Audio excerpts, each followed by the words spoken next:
Well, gun control has claimed yet another victim in America today, or I guess this week. It is the life of Daunte Wright, a man who was guilty, apparently, or at least was accused, of carrying a gun without a concealed weapons permit in the state of Minnesota. And for that, he was, I guess, there was a warrant issued for his arrest. It was a gross misdemeanor, not a felony. And he, I think naturally, felt like he didn't do anything wrong and didn't want to be arrested for it. And so he fled. He had fled officers apparently last June, and he fled them again over the weekend, I guess it was. Was it Saturday? And this time he did not get away. This time it ended in his death. He tried to run, and he was shot by a female. There you go. I mean, if you really want to talk about gun control, can we talk about controlling the guns that are given to women? I mean, come on. Can you name one woman you know that you would trust with a gun? But in all seriousness, this woman and the other officer she was with was trying to enforce Minnesota's gun control laws, specifically the law saying, hey, if you want to carry a gun on your person, if you want to not only keep your arms, and if you want to bear them as well, you're going to have to come to us and ask us permission for that privilege to bear your arms. Now, of course, it is a right to bear arms in this country, and so you shouldn't constitutionally have to ask anyone for permission, least of all the state. I remember a very similar situation to Daunte Wright's, which occurred in Chicago. I think it was back in 2019. I can't remember the man's name. It did not make national news. It was not something that was hyped up by the media. There were not riots in response to it, but it was another case where, and this was caught on camera. I watched it. It was very sad. A guy in Chicago was carrying a gun, and he didn't have all his papers in order. A cop walked up to him and I guess noticed that he was carrying a gun and asked to see his papers. And this guy didn't have all of his papers in order. He had some of them. He had I guess his state weapons license, but he didn't have a City of Chicago license, I believe was the issue. And so when this Chicago PD officer came up to him, he said, "Oh darn, I don't have that license on me, so I'm going to have to run away." And when he ran away, they shot and killed him like a dog.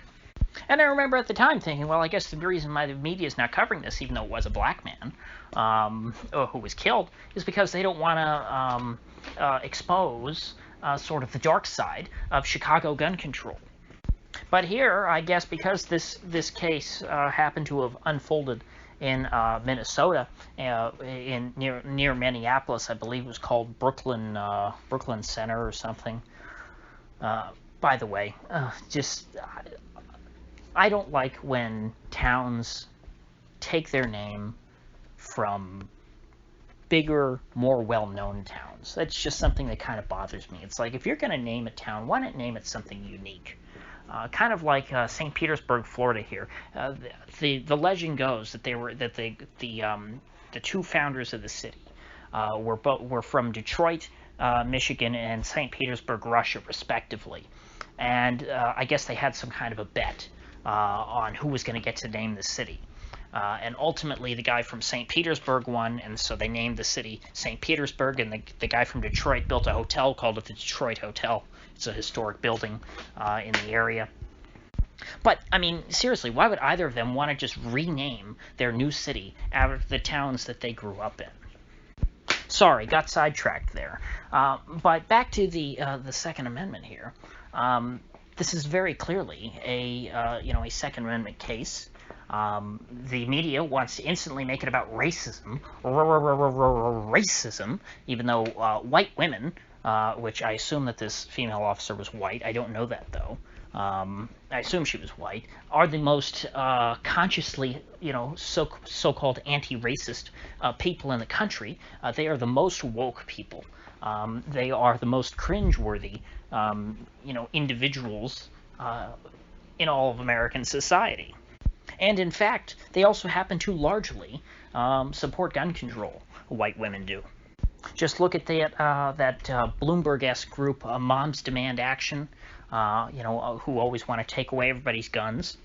And so, given that, I don't want to stereotype white women, but hey, if we're just going to stereotype all white people as racist, and if a white cop shoots a black guy, we're going to assume it's racism, well, why don't I get even more specific and stereotype all white women and say that if a white woman happens to see, when she runs this guy's plates, that there's a warrant out for his arrest for carrying a handgun without a license, well, I think that a typical urban white woman is going to be quite alarmed by that and would be quite frightened. And so it's no wonder that in the heat of the moment she was so unstable that she mistakenly, we're told, reached for her gun instead of her taser.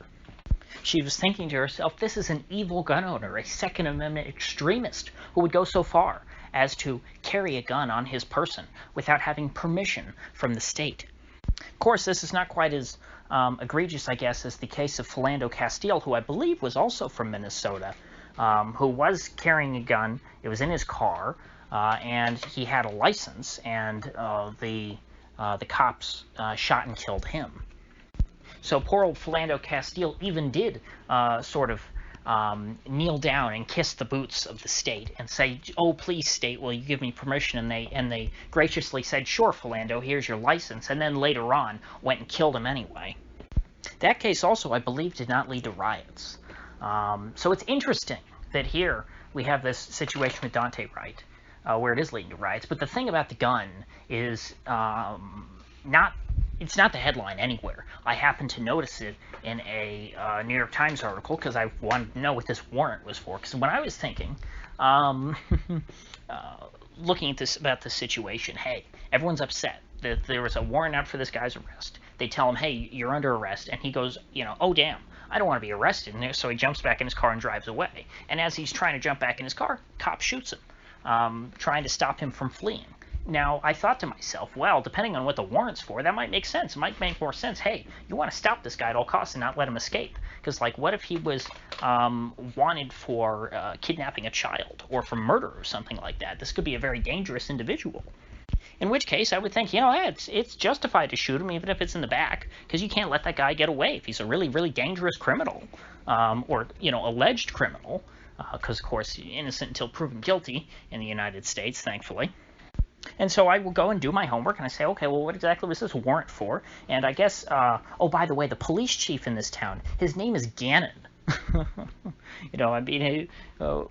It's, why would you pick, if you're a mayor, why would you appoint somebody to be the police chief who has the name of a villain? I mean, that's worse than appointing your police chief to be Bowser. I mean, Gannon is seen as much as like an evil guy. At least Bowser is pretty cartoonish. Oh, and did I mention that Gannon is also like a giant pig monster? He's like a pig demon. I mean, could you think of a more sort of ridiculous caricature of an evil police chief than Gannon? But again, something not materially relevant to this situation.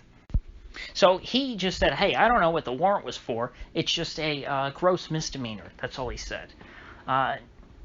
Now, again, if this is just even if it's a gross misdemeanor, if it's just a misdemeanor, I don't think it's worth, no matter what the misdemeanor is. I've never heard of a misdemeanor that is bad enough to where it would justify shooting, or even, I don't know, I guess tasing, because we're told that the officer, she thought that she was pulling her taser.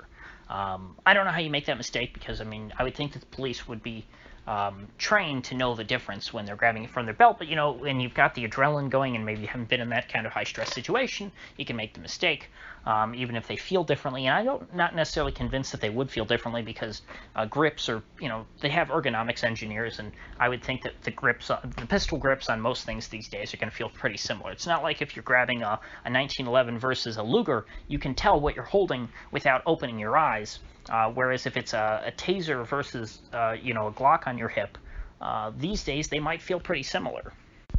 But even if under normal circumstances, it might make sense to tase somebody who is wanted for a gross misdemeanor of some kind, Of course, it's never justified, in my opinion, for a cop to arrest anybody because they simply decided to carry a gun or because they decided to own a gun or whatever without going through the proper bureaucracy. That's always tyrannical, and cops who do that are worthy of any good American, worthy of being held in contempt by any good patriotic American. But let's say that this was a gross misdemeanor assault or something like that, like he threatened somebody at McDonald's or something because they didn't get his McNuggets fast enough. Let's say he just did something stupid, or I don't know, he got in a bar fight one night and went home, and everybody was fine. In those cases, it might be justified to tase the guy if he's fleeing.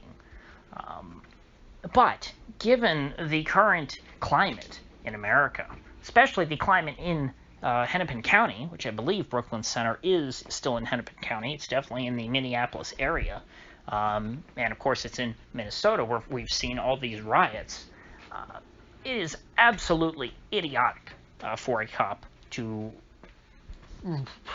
use force in this situation against a black guy.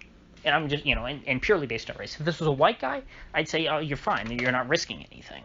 But even if she did mean to reach for her taser in this situation, why would you take that risk knowing what could happen to you, your family, your city, your department? Think of everything you risk when you raise your weapon towards a black man in this climate that could happen versus the risks of just letting him drive away. Sure, okay, let's say he drives away and he recklessly and he rolls his car and kills somebody. Well, that would be sad, but it would not lead to riots. So I don't see, and again, this is a split-second decision you have to make. So maybe given it, knowing what she knows now, she wouldn't have made that decision even to tase him. But to me, if I were a cop walking around this past year, the last thing I would do, the thing that I would not do instinctually, the thing that I would have to think through really, really hard in my head is, do I want to raise my weapon to a black man, knowing that it could destroy my life, the lives of my children, my career, and my community, and perhaps, destabilize the country to a certain extent. If I were a cop and I was walking down my beat, and I happened to notice a black man mugging somebody in an alleyway, I might look the other way. Just because I think, sure, that guy is going to lose his wallet, potentially his life.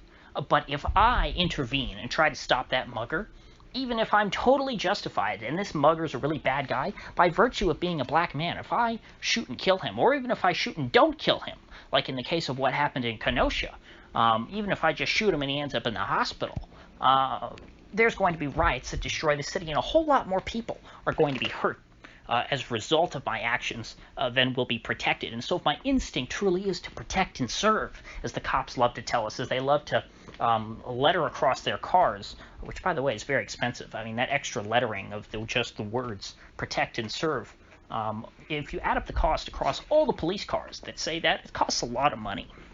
So if they really believe that, I think that they would think long and hard before ever using any kind of force against a black guy.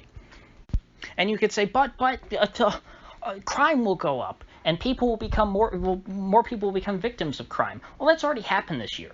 You notice that? Since the whole George Floyd thing, cops have become a lot more lax. And I think it's because they're making the exact calculation that I'm talking about, thinking, hey, if we just let the crime happen, rather than risk instigating the community, things are going to be more peaceful than they otherwise would be. Sure, things are going to be more violent as such, but if you compare sort of the low-level crime happening in a decentralized manner across the entire city versus sustained riots every night, higher crime doesn't sound so bad.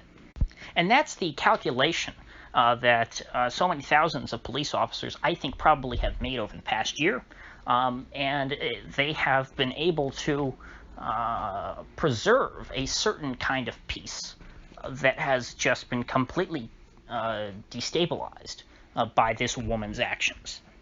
And again, I would at least be sympathetic if she was doing it for a good cause. Like, let's say this guy was a bad guy. Let's say he did something bad, like kill somebody, or hold somebody hostage, or something, commit some violent crime.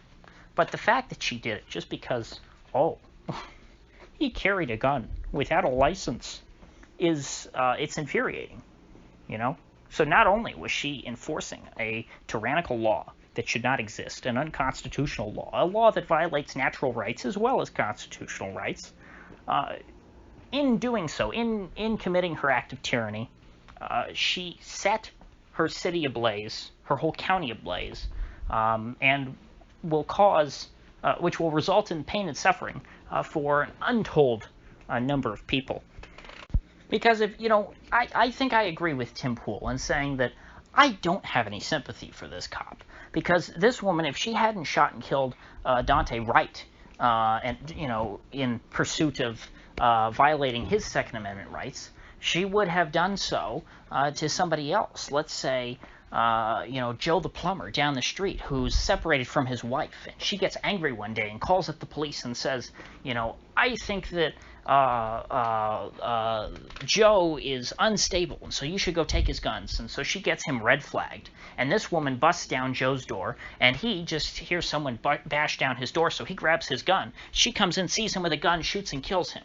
This has happened before, and this is cops like this woman who are willing to enforce with such vigor these gun control laws, who murder innocent, peaceful gun owners in this country, like Daunte Wright or Duncan Lemp or any of these other people.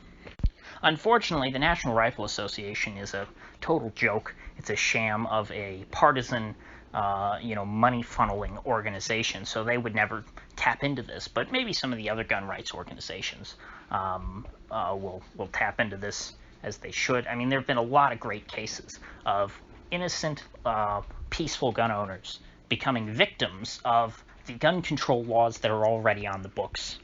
And they're great reasons, they're great ways to argue why the existing laws should be repealed. And because you can't just argue against proposed gun control. You have to argue against what's already on the books, because what's already on the books is not right either. You have to play offense. You can't just play defense. If you're always playing defense, you're losing, okay? You got to play offense and defense. So, in closing, rest in peace to Daunte and all the other martyrs for the Second Amendment in this country who have died as a result of the government violating their Second Amendment rights, all the way back to Wounded Knee and further, all the way to the present day and the future. There will be many more. And if there were any really competent people on the right, this would be the narrative that they would be trumpeting about this story. However, unfortunately, I think the story is going to be the riots by the black community in and around Minneapolis and perhaps other parts of the country that is going to ensue as a result of this. And of course, the way it's going to affect the Chauvin trial, which I didn't even have time to get into today. So with that said, I think I'll cut it off here.